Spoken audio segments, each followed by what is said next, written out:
Yo, aujourd'hui on se retrouve pour la review slash story du chapitre 1083 de One Piece. Mais évitons de perdre notre temps, alors abonnez-vous parce que vous êtes 95% à regarder mes vidéos sans être abonné. Et ça serait dommage de rater la vidéo qui va raconter l'histoire des Rocks pirates. Et si tu t'es abonné, alors commençons la vidéo. Dans ce chapitre, nous apprenons qu'il y a 800 ans, les 20 rois fondateurs ont décidé de déléguer leur souveraineté nationale à d'autres personnes et ont déménagé pour vivre à Marijois, où ils ont fondé le clan des Dragons Célestes. Ils sont considérés comme les créateurs du monde et règnent sur leur création en tant que tels. Afin d'assurer l'absence de hiérarchie au sein du gouvernement mondial, chaque roi a placé une arme autour du trône vacant pour symboliser qu'aucune personne ne peut devenir le roi du monde. Les 20 pays qui n'avaient plus de roi ont dû élire de nouveaux rois, et ces 20 rois dirigent encore les pays actuels. Actuellement, nous ne connaissons qu'un seul roi, Cobra. Seules 19 familles ont abandonné leur titre de roi d'il y a 800 ans pour aller vivre et fonder le gouvernement mondial. La monarque d'Alabasta de l'époque, qui avait combattu l'ancien royaume, a refusé de participer à la création du gouvernement mondial. Dans les annales de l'histoire, l'ancienne monarque Nefertari Lili a vu son nom immortalisé en tant que l'un des rois fondateurs. Mais elle n'est pas devenue un dragon céleste. Elle a préféré retourner auprès de son peuple pour continuer à régner. Tout cela, nous le savons, mais il est toujours bon de se le rappeler. Cependant, à partir de maintenant, les choses vont devenir intéressantes. Lorsque les 20 rois fondateurs devaient déposer leur âme pour prêter allégeance, Nefertari Lili ne l'a pas fait. Donc elle devait retourner auprès de son peuple pour le gouverner, mais elle ne l'a pas fait. C'est son jeune frère qui serait revenu pour gouverner et perpétuer la lignée des Nefertari.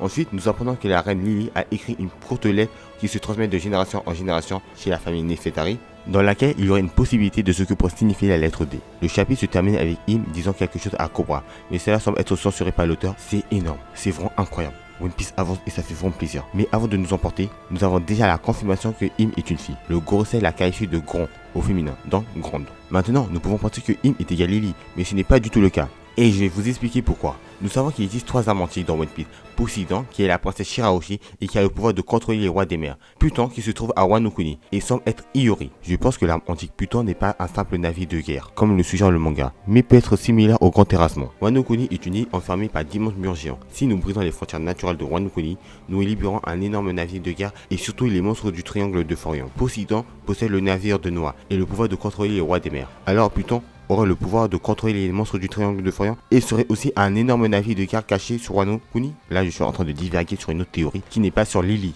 Pour finir, Lily était la toute première âme antique Pluton. Lorsqu'elle est venue à Marijois pour prêter serment d'allégeance et devenir à son tour un membre du gouvernement mondial, elle aurait réalisé qu'elle était sur la mauvaise voie depuis le début, manipulée par Im. Alors Im aurait mangé un Zoan mythologie et aurait atteint l'éveil, comme en témoignent ses yeux, et serait toujours dans cet état d'éveil, comme Joy Boy l'aurait été il y a 800 ans. Alors Im aurait éveillé le Zoan mythologie qui permet de manipuler les gens, donc elle aurait manipulé Lily, qui était en réalité une alliée de l'ancien royaume. Elle aurait fait croire que les méchants sont l'ancien royaume et non l'inverse. Lily aurait refusé de prêter allégeance et aurait transmis une lettre à son petit frère. Im aurait donc gardé son âme, celle que nous apercevons dans le chapitre 908. Im aurait ensuite plongé la princesse Lily dans un état de végétatif, c'est-à-dire qu'elle est toujours en vie mais elle est incapable de faire quoi que ce soit, de bouger ou même de réfléchir. Son cœur bat mais pas son esprit, et son corps n'est plus en état de fonctionner. Pendant 800 ans, Im n'a fait que d'abuser l'arme anti-Uranus en invoquant la puissance des cieux pour détruire quiconque ose s'approcher d'elle. Mais Uranus s'affaiblit au fil des époques. Il y a 40 ans, Shebek connaissait les tabous du gouvernement mondial, a attaqué God Valley pour s'emparer de l'arme anti-Uranus et tuer la reine du monde. Cependant, il n'a pas réussi parce que Im a utilisé le pouvoir de l'arme antique Uranus contre son gré. Elle a utilisé la princesse de Lily, qui était dans un état végétatif et qui a été abusée pendant 800 ans, pour vaincre la menace représentée par Shebek. Il y a une semaine, l'histoire s'est répétée. Sabo, qui a vu le visage d'Im, devait disparaître de l'histoire. Alors Im a utilisé l'arme anti-Uranus pour faire disparaître l'Olusia. Donc en 40 ans, Im a utilisé que 2 fois le pouvoir de l'arme antique Uranus. C'est pour ça qu'au chapitre 908, Im était intéressé par Vivi, car Uranus n'avait plus beaucoup de temps à tenir et devait changer de recetta pour l'arme antique. Im doit capturer la nouvelle reine d'Alabasta.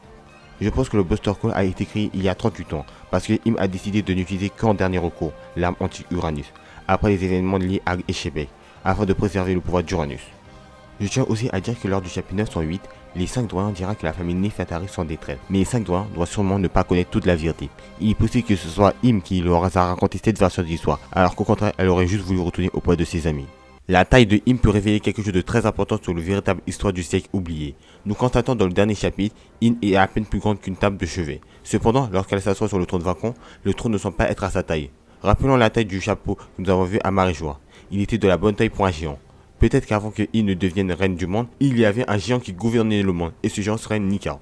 Vous ne savez peut-être pas, mais à Elbaf, les géants doivent jeûner pendant 12 jours pour le soleil. Peut-être en honneur de leur ancien vieux de 800 ans, Nika. Nika sera très probablement l'ancien roi du monde dans l'univers de One Piece. C'est pourquoi le château de Pangaea est si immense, car il était le château d'un géant. J'ai récemment vu un article sur qu'est-ce que peut signifier la volonté du dé en anglais. Je vais un peu la modifier et aller un peu plus loin dans cette théorie pour vous donner une véritable signification de la lettre D. La lettre D peut être interprétée comme un suffixe de nom de famille plutôt que l'initiale d'un deuxième prénom. Par exemple, Trafalgar D. Water et non Trafalgar Demon Water. Ensuite, l'utilisation constante de la lettre occidentale D par Eiichiro-oda est notable même pour les personnages avec des noms occidentaux.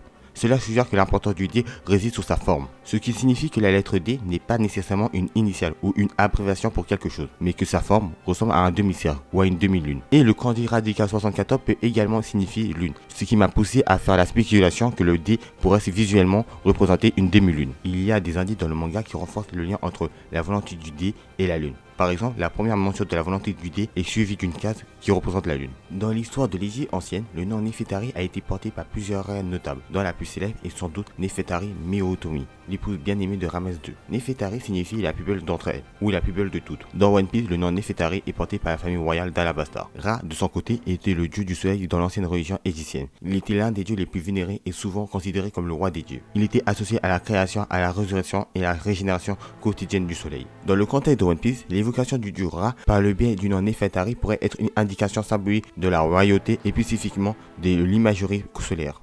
Cette association avec le soleil pourrait contraster avec l'imagerie lunaire liée avec la volonté du dieu. L'idée ici serait de créer un contraste symbolique entre le soleil, les dragons célestes et les familles qui ont renversé l'ancien royaume, et la lune, les porteurs de la volonté du dé. Donc le clan des dés viendrait de la lune. Vous vous ne souvenez peut-être pas, mais lors du flashback de Robin, où le clan des dés était un terme central, nous pouvons voir 7 lunes gravitant autour de la Terre. Dans One Piece, il existe seulement 7 familles qui ont l'initiale D dans leur nom de famille. Nous avons les Monkey D, les Trafalgar D Water, les Rock D, les Gold D, les Jaguar D, Marshall D et les Portgas D. Alors, toutes ces familles de One Piece viendraient tous du même endroit, de la Lune. Plutôt, des lunes. Donc, chaque famille portant la lettre D dans leur nom de famille, dans One Piece, viendrait de la Lune. Ok, d'accord. Mais si je pars de ce principe, est-ce que la mini-aventure d'Enner, où il raconte comment les Bilkons, les Shandiens et les Skypiens sont revenus sur la Lune, serait fausse? Non, pas du tout. Si les dés sont tous originaires de la Lune, alors la demi-lune qui se trouve dans leur nom de famille de certains personnages pourrait représenter le fait qu'ils sont des métissages. Ce que je veux dire, c'est que tous les porteurs de la lettre D seraient des descendants d'extraterrestres. Et la demi-lune qui se trouve dans leur nom de famille pourrait signifier que dans leur sang coule le sang des peuples qui vivaient sur la Lune. Ça serait un magnifique foreshadowing du tome 27 où nous voyons Luffy avec des ailes blanches, ce qui pourrait indiquer que les ancêtres de Luffy viendraient de la Lune. Et c'est alors que je me souviens de la théorie de Goji qu'il a fait il y a 5 ans sur la famille Monkey D. Bon, je vais vous la résumer, mais je mettrai en description le lien de sa vidéo. Lors de l'exécution de Roger, Dragon était présent pour y assister. Dans One Piece, il existe 2 peuples qui ont des marques sur le visage. Ce sont les Shandiens et les Lunariens. Mais je vais que m'attarder sur les Shandiens parce que les Lunariens, on ne connaît que très peu de choses sur eux. Les guerriers Shandiens possédaient de nombreux tatouages sur leur corps. Les Shandiens sont inspirés des Amérindiens. Et c'est là le lien entre Dragon et les Amérindiens. Dragon a la même marque qu'une des nombreuses marques des Amérindiens. En plus de cela, Dragon a le même teint de peau que les Amérindiens. Mais le plus important est que le peuple des Shandiens a combattu le dieu Enner. Le même combat que livre Dragon contre les dragons célestes. Selon la théorie de Goji, Garp serait à un moment donné allé sur les îles célestes et aurait rencontré la mère de Dragon. Ils auraient fondé une famille, donnant ainsi naissance à Dragon. Si nous partons de ce principe, il est possible que Garp ne soit pas un dé. Dans la culture japonaise, il est courant que c'est l'homme qui prend le nom de famille de la femme lorsqu'il se marie. Bon, il semblerait que j'ai trouvé une explication pour la famille Monkey D, mais pas pour les autres familles, et je pense que les autres familles n'auront pas besoin d'une explication, parce que les Monkey D semblent être la famille principale des dés. Bon, le chapitre était juste incroyable. Je vais pas dire que c'était n'importe quoi, il était juste incroyable. Le color spray était incroyable. Vas-y, on s'en fout du color spray. Je sais même pas pourquoi je parle du color spray. Mais bon, je voudrais tout de même revenir sur l'inutilité de Bonnet à la rêverie. En vrai, elle a servi à rien. J'espère qu'elle va servir à quelque chose, mais actuellement, elle n'a servi à rien. Elle a laissé les révolutionnaires s'occuper le sauvetage de Kuma, de son père. Elle a juste fait acte de présence et se plaindre. Oui, les dragons célestes ont tué mon père, ils ont manipulé mon père, Vegapunk a fait ça à mon père. Mais je pense et j'espère que si l'auteur a mis Bonnet à la rêverie, c'est pour qu'elle servira à quelque chose. Et je pense qu'elle va servir à nous dire que Im existe vraiment. Je pense qu'elle va dire à Luffy qu'elle a vu Im, elle sait que Im existe et elle va aussi prévenir Luffy, je l'espère. Ou à un moment solo, elle ira dans la salle fantôme. Bon, je pense que c'est clair, la salle fantôme, c'est la salle où Im se trouve. Et le fait que ça a le thème fantôme, je pense que c'est pour nous dire qu'elle apparaît pas tout le temps. Genre, elle apparaît des fois, elle apparaît pas des fois. Et actuellement, elle a réapparu. Mais vu l'attitude des gardes, je pense que si tu commences à parler de la chambre fantôme comme ça, bah tu te feras disparaître parce que les gens, les anciens soldats qui ont parlé de la chambre fantôme ont sûrement disparu. Soit ils sont allés en prison, dans les Pendol, soit ils sont morts. Je pense que la chambre fantôme est un sujet tabou du gouvernement mondial. Bon, dites-moi quelle a été votre réaction en commentaire de quand Cobra a commencé à proposer son hypothèse, comme Clover. Je vous jure, j'étais comme un ouf. J'étais en train de trembler, j'ai crié tout et tout. Genre, sincèrement, les gars. Dites-moi la vérité. Est-ce que vous avez ressenti des frissons? Est-ce que vous avez crié? Est-ce que vous étiez genre en mode, wesh, vous étiez en train de dire, mais il est fou ce gars. Genre, Cobra, franchement, c'est un ouf. Il enchaîne les sujets tabous. Il commence à parler de Lily. Tu vois, c'est un sujet tabou. Ne force pas. Non, le bouc, il enchaîne quoi? Volonté du dit, la lettre du dit. Mais il est malade. Mais il est malade. Bon, vu la réaction du monde du gouvernement mondial, on dirait bien, il sait ce qu'est la volonté du dit, quasi sûr, vu la façon, à plusieurs reprises dans le manga, il dit, ah, encore une fois, la lettre D frappe encore l'histoire, je sais pas, ils disent quoi, mais ils disent, ouais, la volonté du dit, ils font n'importe quoi. Je pense qu'ils sachent quoi la volonté du dit. Et vous voyez la courte lettre rédigée par Nefertari Lily. Est-ce que vous pensez qu'il y a vraiment une signification? Est-ce qu'on va le savoir? C'est que la lettre, qu'est-ce qu'il y a dans la courte lettre, bientôt? Ou on ne saura jamais? Ou on saura que après on sera allé sur l'octel? Je pense qu'on va lire cette lettre, cette courte lettre, parce que déjà de une, Vivi est devenue reine d'Alabasta. Et de deux, moi je vois mal Luffy versus Barbe Noire, parce que Luffy versus Barbe Noire va arriver avant Luffy versus Im, sans savoir qu'est-ce que la volonté du dit. Genre la volonté du dit est très importante lors du combat Luffy versus Barbe Noire. Donc je pense qu'on va savoir qu'est-ce que la volonté du dit, une partie de qu'est-ce que la volonté du dit, grâce à cette lettre. Et quand on ira sur l'octel, on connaîtra qu'est-ce que vraiment la volonté du dit. Et ça va redéfinir encore une fois ce que nous connaissions de la volonté du dit grâce à la lettre. Vous voyez? Genre, je sais pas si vous avez compris. Bon, oui, pour moi c'est clair. Im sera la boss finale du manga. Genre, la façon dont Oda l'a introduit, c'est elle qui s'assoit sur le trône. C'est le but final de Barbe Noire. Qui Barbe Noire sera avant Luffy. Genre, avant Im, j'en suis sûr. Parce que c'est à cause de Im que le monde entier va mal. C'est à cause de Im que Kaido est devenu un... Parce que c'est à cause de Im que Kaido est devenu un Yonko. Parce que c'est à cause de Im que Big Mom est devenu un Yonko. Parce que c'est à cause de Im que Barbe Blanche est devenu un Yonko. Et sûrement Chance et Barbe Noire. Et aussi, c'est à cause de Im que Luffy a décidé de devenir pirate. Parce que le royaume où il vivait, là, il n'y avait pas de liberté. Alors que pirate, la piraterie, c'est la liberté. Donc Im sera la boss finale du manga. Bon, le chapitre prochain semble être légendaire. Mais je ne sais pas comment il pourrait être encore meilleur que celui-ci. Parce que, à part pour montrer le visage de Im, genre faire le face reveal sur Im, mais je pense pas qu'Oda va le faire. Je pense que le face reveal de Im, ça sera seulement quand on va découvrir le Sekobi, tout ça et tout, ou lors de la guerre finale. On ne connaîtra pas le visage de Im plutôt avant.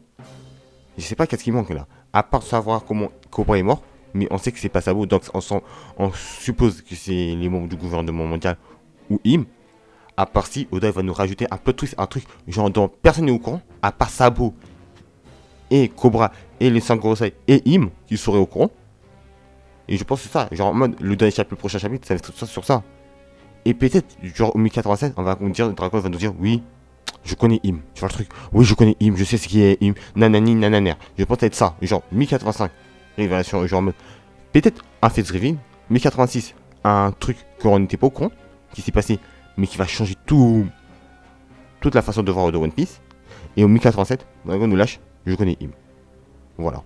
Bon, on va finir sur la tentative de meurtre, parce que c'est une tentative de meurtre de Léo et du gars, je me rappelle plus quoi il s'appelle, mais c'est une tentative de meurtre. San Carlos n'est pas mort, et Léo et l'autre, ils ont essayé de le tuer, plutôt, c'est pas voulu, mais leur attaque avait presque a failli les tuer. Ok, vous devez comprendre ceci. Je pense pas que c'est ça, l'incident sans précédent qu'allait causer les membres de la flotte de Himigara, parce que je suis pas sûr que le gouvernement mondial soit au courant que Léo et l'autre sont sur les ordres du chapeau de paille. Parce que s'ils étaient au courant, ils auraient jamais laissé Léo et l'autre gars entrer.